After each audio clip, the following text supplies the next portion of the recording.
Michael Cohen called President Trump a racist, a con man, and a cheat. Critics of Cohen say that he is not a credible witness. So how do other people who worked for the Trump organization feel about that testimony? Joining us now is Barbara Rez. She's a former executive vice president with the Trump organization and author of All Alone on the 68th Floor, How One Woman Changed the Face of Construction. Barbara, great to see you. Nice to see you. You thought that Michael Cohen's testimony rang true to you? It did, very much so, yeah. I mean, you know, I emoted. I reacted when he would say certain. Like what? Like when he said code. I understood what he meant by that. That the president spoke in code. What does that mean? In other words, he didn't have to say what he wanted you to do exactly. He just, you know, implied what would be good, what would be the right outcome, what would be something he'd like to see. And then, you know, that was make that happen without him telling you what to do. Did you ever feel that you were asked to lie for the president, for Donald Trump at the time? Yeah, I mentioned this in an article I wrote. I was asked to sign off on the functional obsolescence of the Bonwatello building before Trump Tower was built. And I'm an engineer, and I could do that, but I had no knowledge of it. So I said, no, I won't do it. And I think that set a tone for him where he really didn't ask me to do things that he knew I wouldn't do.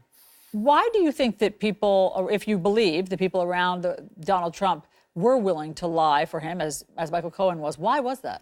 Well, I think that, you know, you sort of broken into it slowly. It's a little thing, and then it's a bigger thing, and the next thing you know, you're really entrenched in it, and you start believing what Donald says, and, you know, you think it's true, too, you know, that kind of thing. So he sort of reels you in. And people want, you know, they want to win his favor. I did, too. I did things for him that, you know, I said to myself, but, you know, to curry favor and to say, oh, yeah, you know, yeah, he's the boss, and get the promotion or get the money or whatever. You know, so you get lured into it.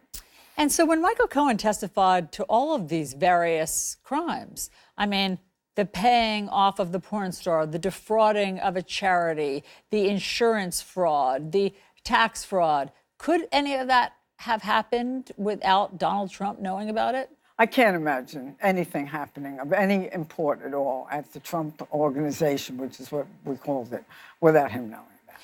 He knew about things little and small? Well, not little. I mean, you know, it depended on who he was talking to. Remember, years ago, he had a lot of faith in people and let them do their jobs, like me and architects and other people.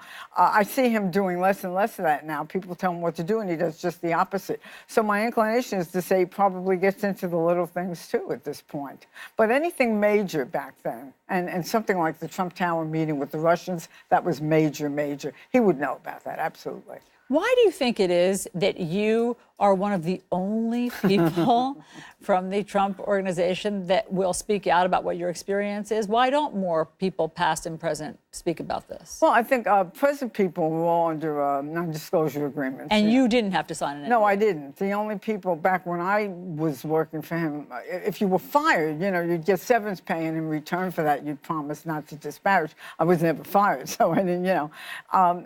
So I spoke to a lot of people that were there, and some people want to maintain their privacy, which is understandable, and others are afraid.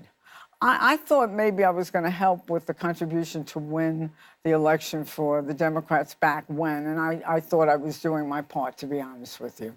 But also, let's be honest, you have been on the receiving end of some threats when you spoke out. From whom? Well, Michael Cohen called me. The first article I wrote, which I thought was somewhat flattering to Trump, it was very balanced, and said something like, to the effect, you had my home number, the effect that it was slanderous, not slanderous, libelous or defamation.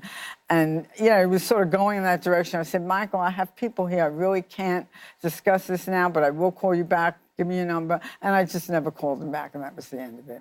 But, I mean, you took it as a threat. Oh, yeah, definitely. Barbara Rez, thank you. We appreciate you being able to shine a light on what your experience was. My Thanks pleasure. so much for being here.